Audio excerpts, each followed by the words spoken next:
La mañanera de Ángel de hoy jueves, la buena, la que aclara los problemas, la que da elementos para que usted pueda extraer una conclusión propia, no la mía ni la de los demás, la suya.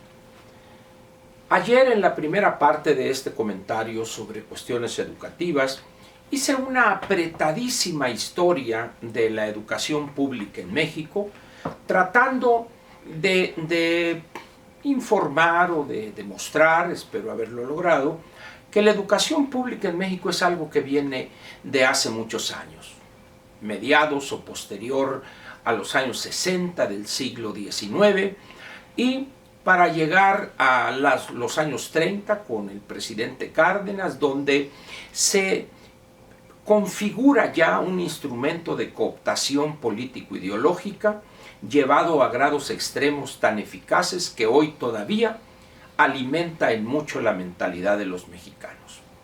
También le hablé de esa complicidad, de esa utilización mutua entre los maestros del Estado y el Estado de los maestros con fines eminentemente electorales. Por supuesto, en este toma y daca, los dirigentes sindicales, desde aquellos viejos dirigentes como Jesús Robles Martínez, Carlos Olmos, Jongitud, la maestra, Juan Díaz, y ahora una persona que no tengo la menor idea quién es, pero la maestra ya amenaza con regresar, y los diferentes presidentes de la República desde Lázaro Cárdenas mismo a la fecha, incluyendo López. Ahora voy a terminar aquel comentario dándole a usted algunos elementos que posiblemente, así lo espero, le podrían ayudar a tomar algunas decisiones.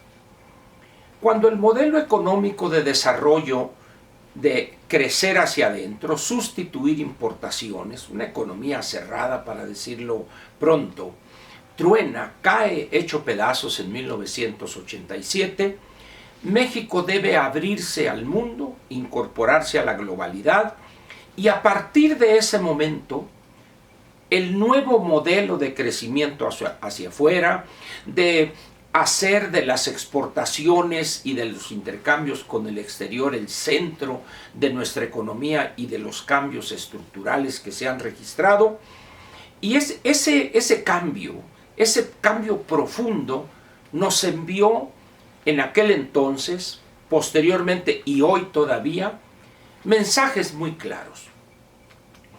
Nos hizo ver, a querer y no, a aceptar y no, que ya se requería formar mexicanos diferentes. Mexicanos que en vez de gritar "Viva México, cabrones" o "Como México no hay dos", tuvieran una mentalidad abierta frente a lo que había hecho el mundo a partir de los años de la posguerra, a partir de 1945-1950. El Estado mexicano y la clase política, en vez de haber entendido ese mensaje y promover la incorporación en lo que se refiere a la mentalidad de millones de jóvenes y de niños mexicanos a la globalidad, hicimos exactamente lo contrario. Nos enconchamos más. ¿Qué tenemos hoy? Un porcentaje de mexicanos que hablan, leen y escriben en inglés, quizá alrededor del 4%. Es una cosa vergonzosa.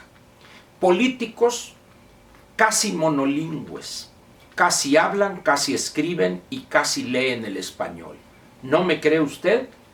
Trate de escuchar y entenderle a López. Trate usted de descifrar lo que quiso decir. Aquí sí, ni mi estimado y apreciado paisano Rubén Aguilar sería capaz de traducir lo que quiso decir López.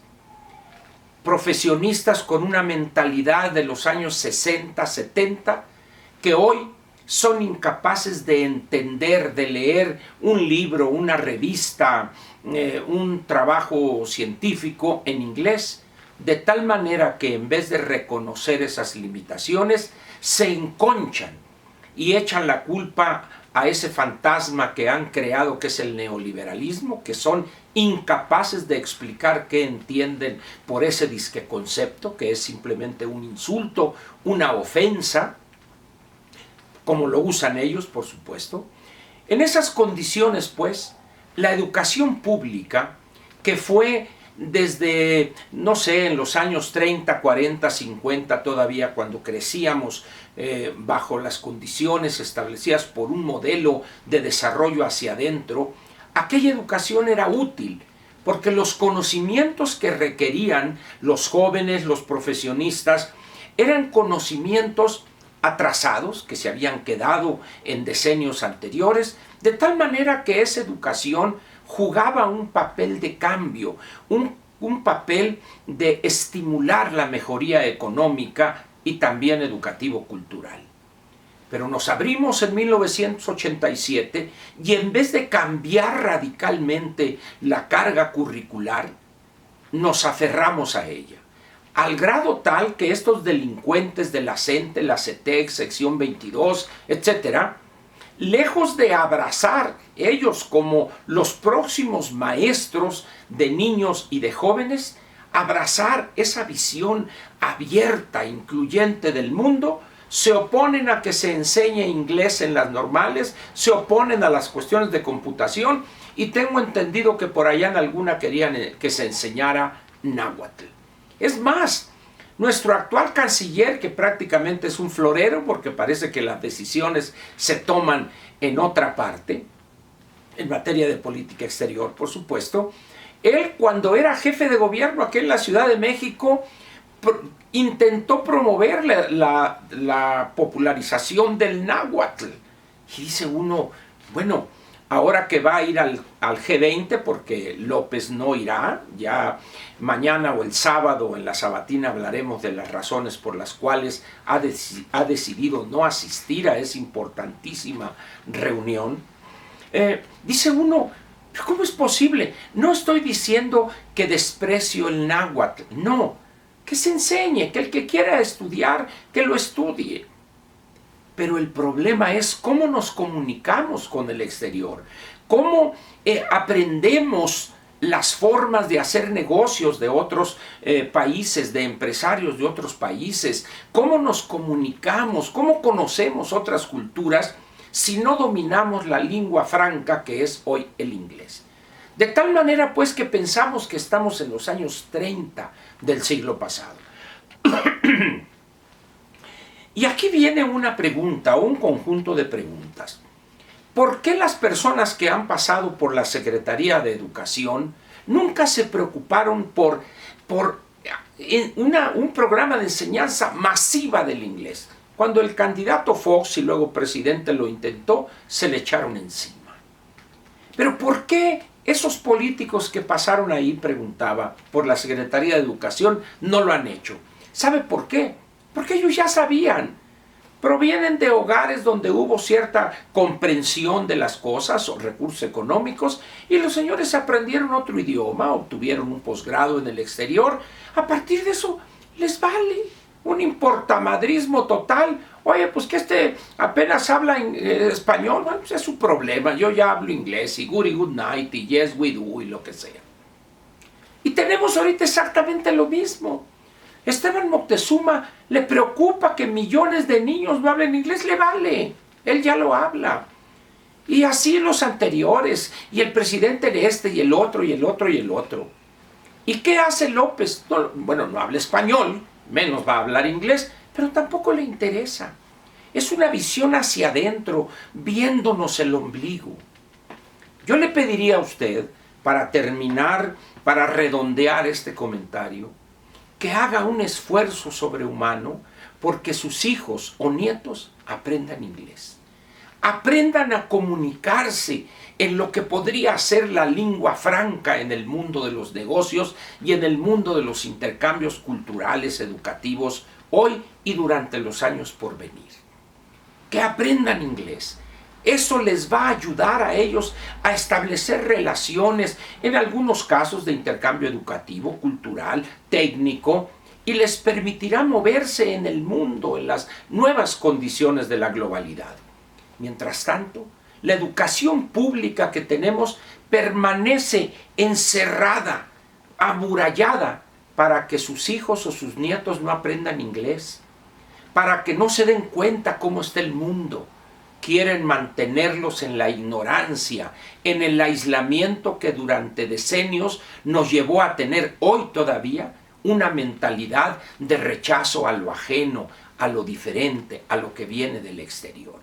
Y en ese sentido, López es su principal promotor, apoyando a estos grupos de delincuentes de la CENTE, de la CETEG, de la sección 22 y los que les hacen coro.